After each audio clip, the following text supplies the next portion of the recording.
Okay, well, this is the first episode of Degrees of Leadership, Two Women, Big Questions, Higher Education. This is episode one, which is content is easier to create and governance is harder to prove. So welcome to Welcome. Degree. Yes, I'm Dr. Niccole Copit. And I'm Michelle Polis. So in this series, our idea is that we wanted to get together and we really wanted to talk about and examine some of the questions in higher education, specifically for leaders that we're both leaders in higher education right now that we're facing in real time, but specifically from everybody's scary word, AI Yep. and academic quality as it relates to student success, as it relates to faculty usage, as it relates to workforce alignment. You know, is an online degree worth having anymore? And all of the institutional changes that are coming out of the AI and higher education question. I would add that what I hope to share with all of this is that these are not conversations that have simple answers, and they're not going to have simple answers. So I hope that really we can bring together different leadership perspectives. As you mentioned, we're both leaders, and that we can spend some time together asking the hard questions, hopefully leaving those listeners with something practical that they can consider. Awesome. Well, let's jump right in. Okay. Um, So today, I think everyone, institutions big and small, are asking them this confronting question. Has AI made learning content faster, easier to create, or has it made it harder to govern? Well, I would argue also, has it exposed weaknesses that we have in our existing systems that were already there, but perhaps we had blinders up and weren't aware of them? And so maybe AI has now exposed some of these weaknesses. Ooh, that's interesting. Um, so if we go that route, it's not whether institutions should even be using AI first, right? Like the students are making that decision for us, Correct. sometimes formally or informally, or not even with institutions being aware. So yeah, then let's begin. Good point, Michelle. Let's begin with the larger issue. Has Okay. AI changed the problem leaders are being asked to solve then? Um, I would say that I think AI has just changed the speed and the scale of the problem. For Interesting. example, institutions have always historically created and revised courses, assignments, assessments, and instructional materials. That's just something that we do on an ongoing cyclical basis to keep particularly online content relevant and refreshed. But traditionally, that work takes a lot of time. And Yes. now AI can produce a first draft of a course outline, it can produce a syllabus, it can produce a lesson or a rubric or an assessment in a matter of minutes. So to me, it creates an opportunity. However, that means that institutions can produce more content than Mm. their existing review systems are able to manage, reviewing and refining. The content can be created, but our existing systems for that ongoing continual review can't really keep up. Well, that's a really interesting point. So pretty much from your vantage point, it's also about scale. Yes. Um, okay, so I would maybe take that one step further to build off what you're saying, because my belief is that the primary problem, like you said, it's not the content creation anymore, albeit we do need faculty to make sure that it's legitimate, right? That it's Yep. not just AI spoofing. Yep. But the leadership problem then would be the control of all of these things. Who's requested the content? Who's created it? You know, what standards or information were even used? Is it coming from a book or is it coming from something that AI said? Who approved it? When will it be reviewed again?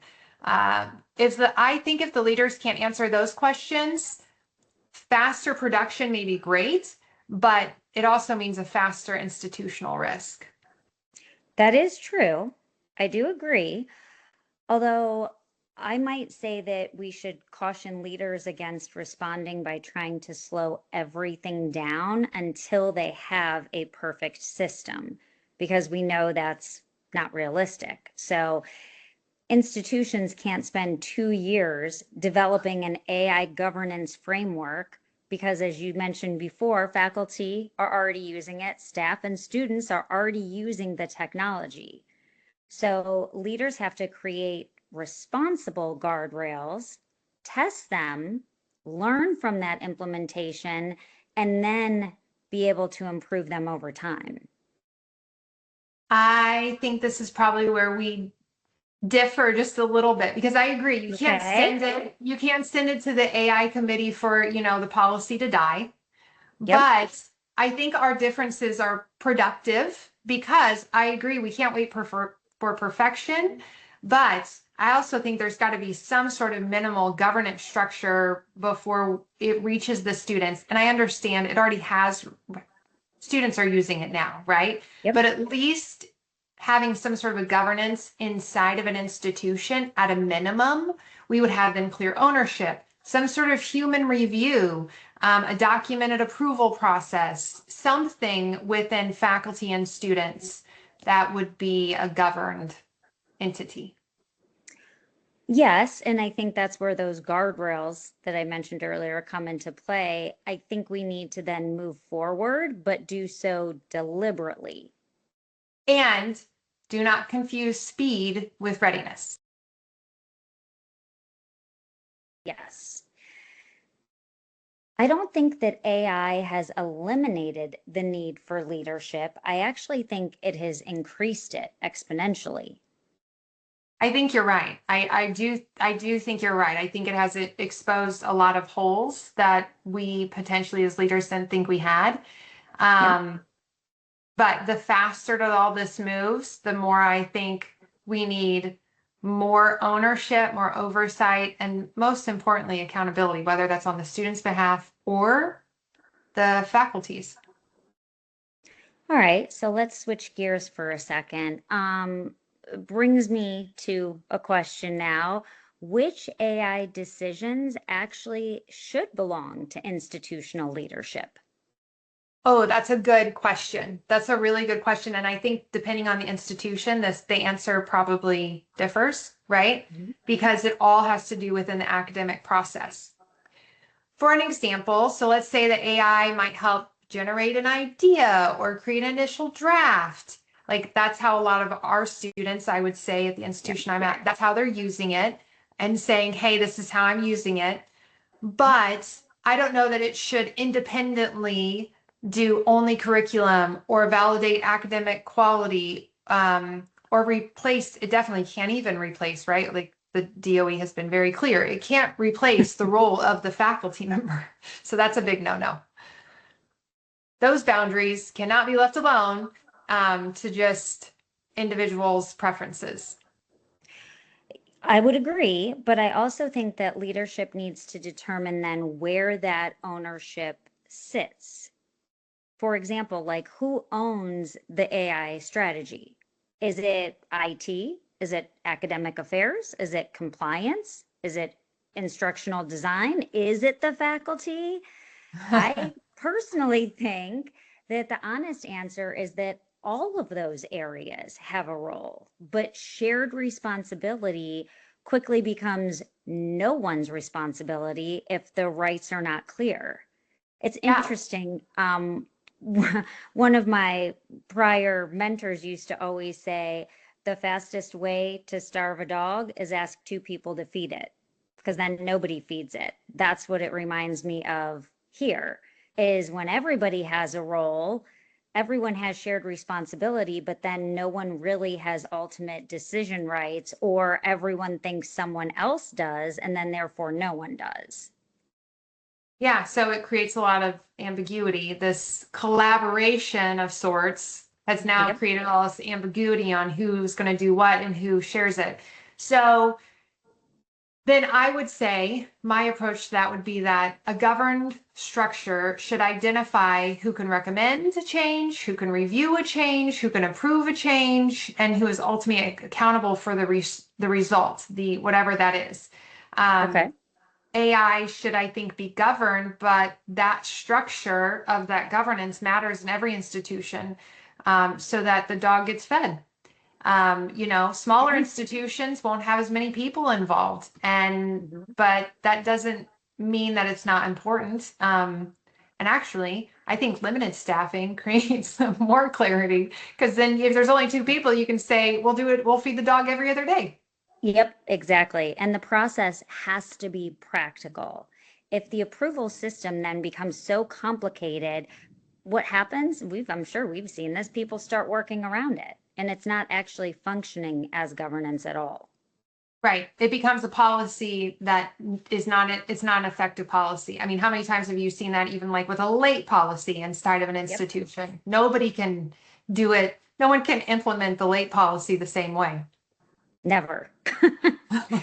I think this is also where leaders need to separate enterprise decisions from individual use decisions.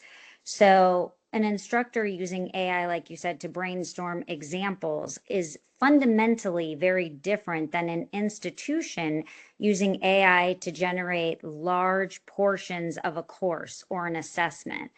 The level of review, I think, needs to match the level of institutional and student risk. Agreed. I think that's a really big statement. The level of review should match the level of the institution and the risk. There's a lot of risk that comes in with AI, but it's not going away.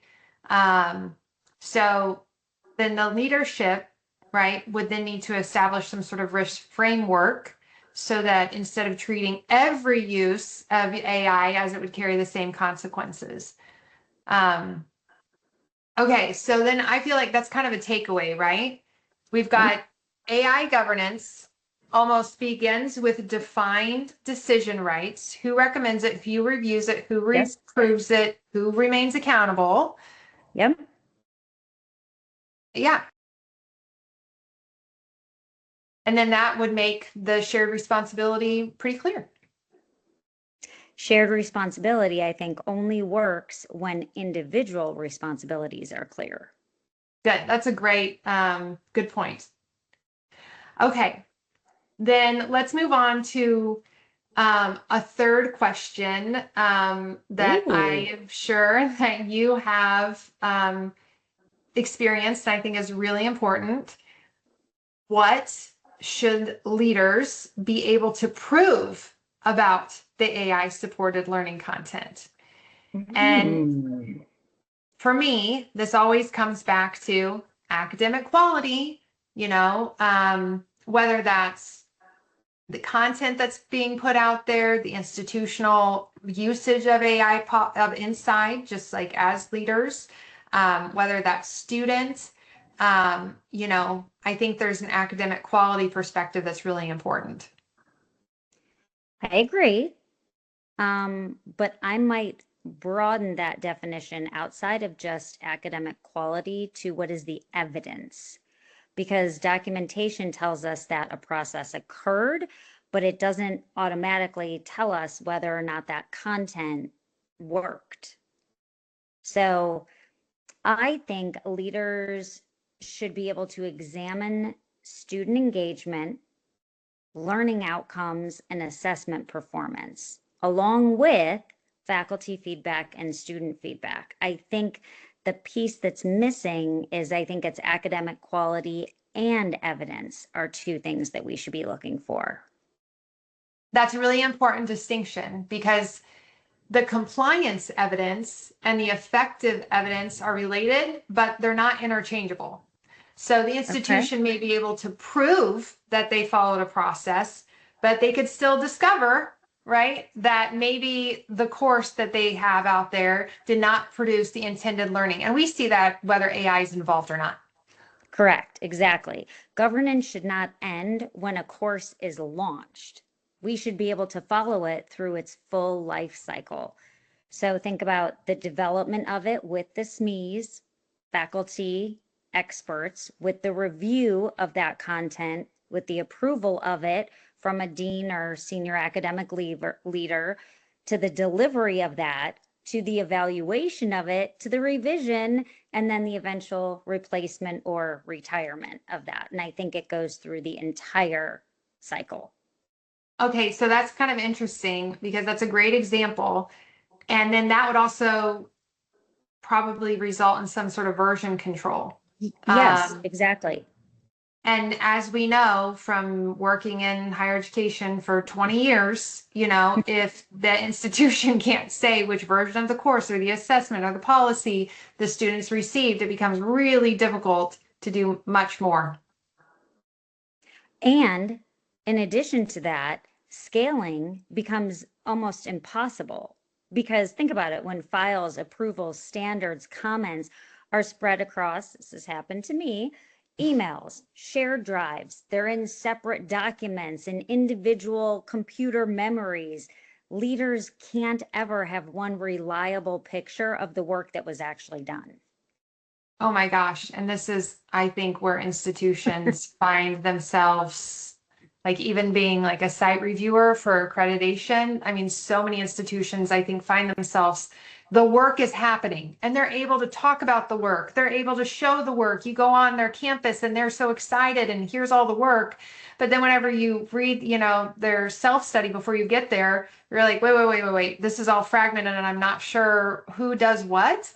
So institutional memory is so important. But then what happens is if this institution doesn't really have a system of documentation, then that comes out in your accreditation cycles. Correct. But I think this is not just an accreditation issue, this is just an operational continuity issue. And that will protect the institution as a whole, right? So that really protects the academic quality, it protects the institution, it protects like when priorities change. How many times have we been in an institution where all of a sudden, you know, we Yep. thought we were going towards goal one, but now we've taken a, you know, right hand turn and we're on goal three. Yep. Leaders should be able to prove the right process occurred and that the resulting learning experience was effective. I think they need to be able to do both and have that documented. So that means that the evidence can't be scattered across inboxes No, or it can't. or live with, you know, the person who's been here for 25 years. Correct. Yeah. Yeah. So we have to have a dependable governance structure. Yes. Yes. Okay. So here's something I want to pick your brain about. Fourth question, and perhaps to me, one of the most important ones, and that is as AI becomes more and more capable, and we're seeing this now with, we went just from, you know, uh, our regular AI engines to now more agentic AI and what the Mm. capabilities are, besides just reproducing in a different format what's already out there, but actually creating new content and then adjusting and acting upon that new content. In today's day and age, then what do you feel must remain human? Ooh, the human in the loop question. Yes, Okay. Well, in my opinion, regardless of what happens with AI, and it's not because, you know, I went and did a dissertation. I promise this isn't why. It's just, I really think for the integrity of higher education in our country, academic judgment must remain human. AI can assist with the work, but the qualified faculty, they must determine whether the content in the courses, if you have centralized curriculum, if it's accurate, if it's appropriately rigorous, is it aligned with the learning outcomes? Is it suitable for the students being served? And I think this one's really important, right? Um, Yes. does it meet your student demographic, which then Yep. supports your mission statement? Yep. And then that also has to be consistent with the institutional expectations. I mean, we see that the difference between a liberal arts school and maybe going to somewhere that's a little bit more externship focused. Yep. Um, so that's my 2 cents on human in the loop. Well, I would just add too that I think, to piggyback off of what you said, how important it is the student context of that, because a lot of the AI engines out there now and the ones that they're continuing to develop, they can identify patterns, but they don't fully understand the context of the students that we have sitting in front of us or our instructors at a particular institution.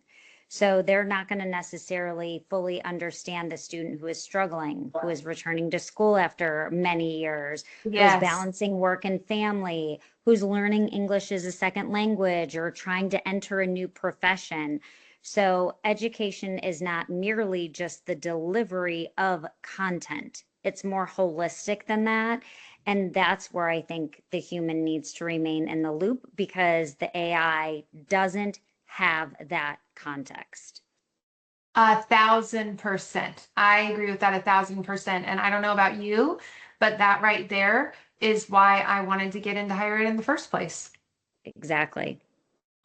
So faculty presence, encouragement, redirection, the teaching opportunities and moments, Yeah. that's what I think takes the student from, you know, taking comms 101 to walking across that stage. Yep. Um, so I think we have to be careful though, um, to use language that would ever begin to imply that human interaction is unnecessary.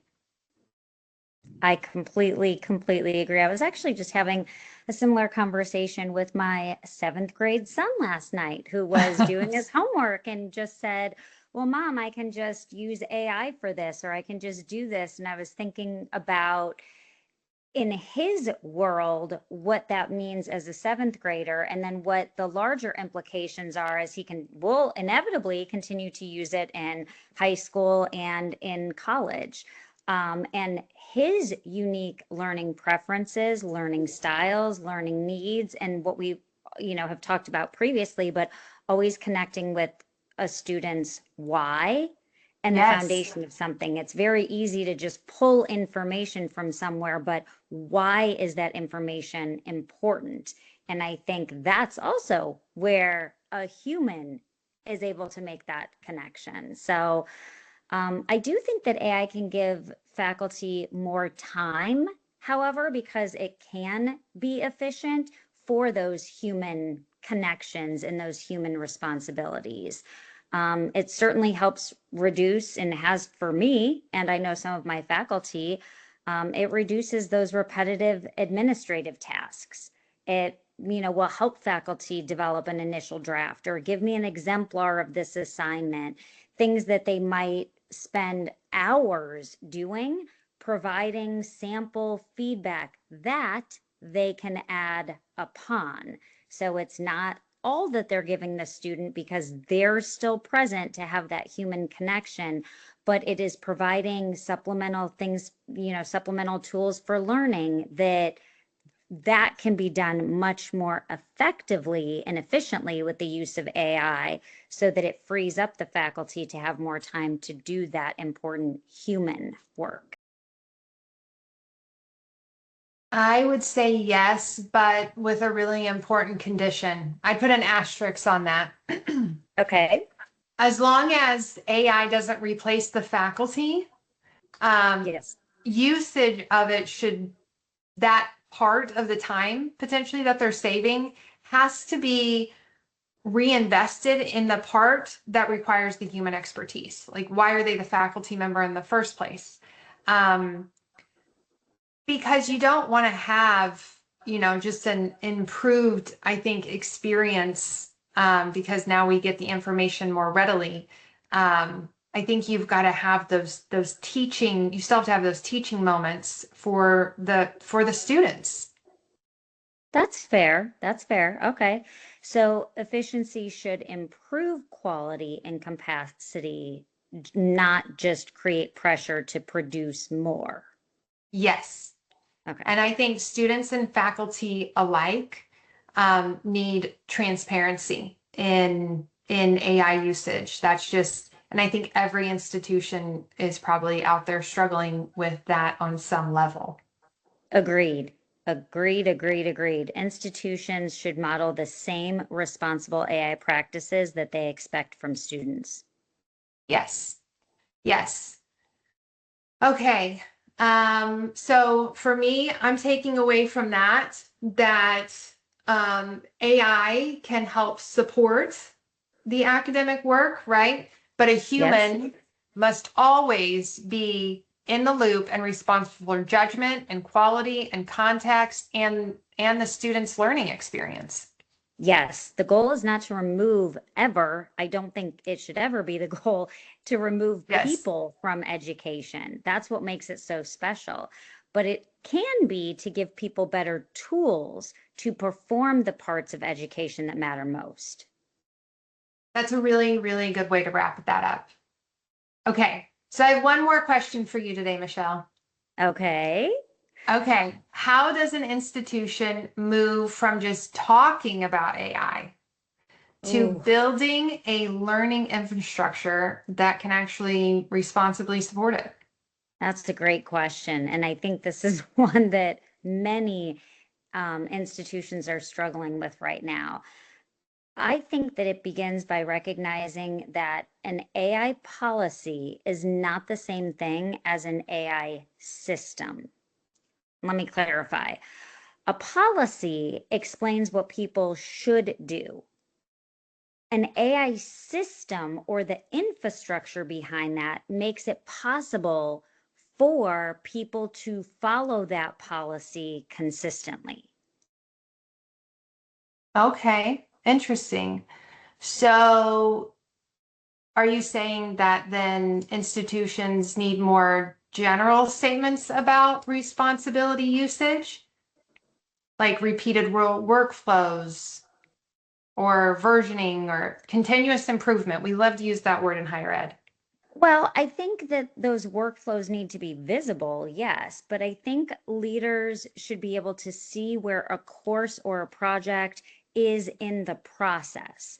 So, what is incomplete and who's responsible for that next action, and whether required standards have been addressed.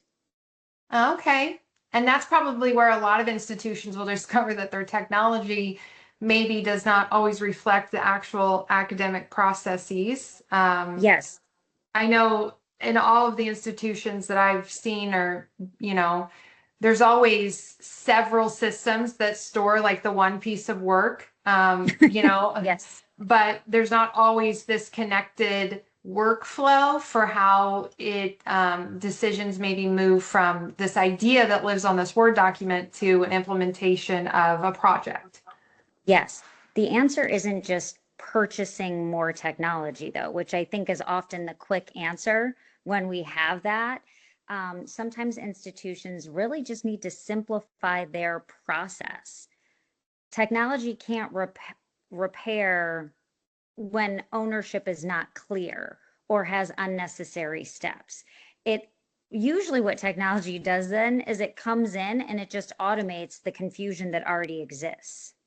That's funny. I love automated confusion. Um, That's what I it is. would It's automated confusion. I would say though that once the process is really clear, the leveraging the technology to automate Yes.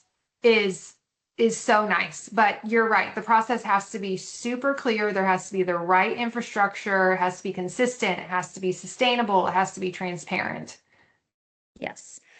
It can also make good governance possible, particularly for smaller institutions, because a good school doesn't need a large team to build disciplined processes, but it does need systems that reduce dependency on manual tracking and individual memory. Definitely for the smaller institutions, right? The individual memory, Yes, because what happens, if so and so wins the lottery and they're gone tomorrow? correct. So ultimately, then I guess we could say that AI readiness, if you will, is not measured by how many tools the institution has adopted per se. It's really measured on how the institution can use their tools and still have all the things that they need to have, such as academic quality and clear accountability. And we talked about evidence. You got to have the Yep. evidence. And then, of course, the human in the loop. Human. Yeah, the human oversight. I would agree.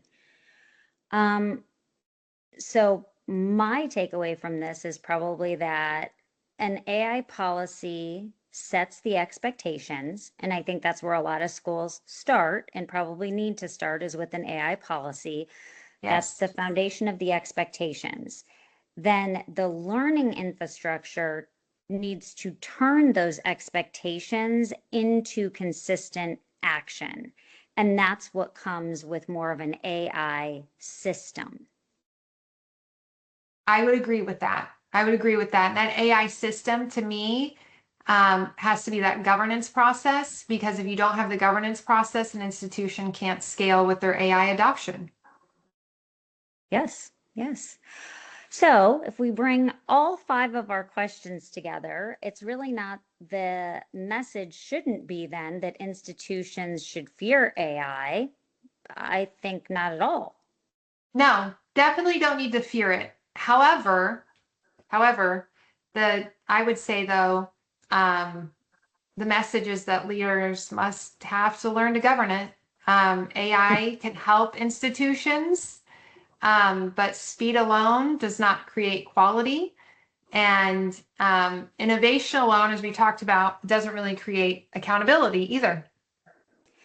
Yeah, yeah.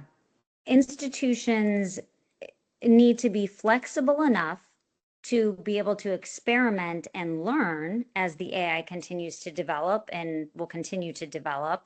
But they also need enough structure to protect students and to preserve academic standards. Yeah, the protection of academic standards is huge, especially when, you're creating workflows and processes and even content. So Mhm. maybe one of the first questions leaders should ask is not then how much content can AI help us create? Um, Maybe it should be something like if AI can help us create 10 times more amount of content, do we have the system capable that we can govern 10 times more content? That is the leadership question. Well, and that's a good place, I think, for us to end on today. Um, Thank you for joining us for Degrees of Leadership, Two Women, Big Questions, Higher Education. Presented by Luminatech. Thank you for joining us All today. right. See you guys next time.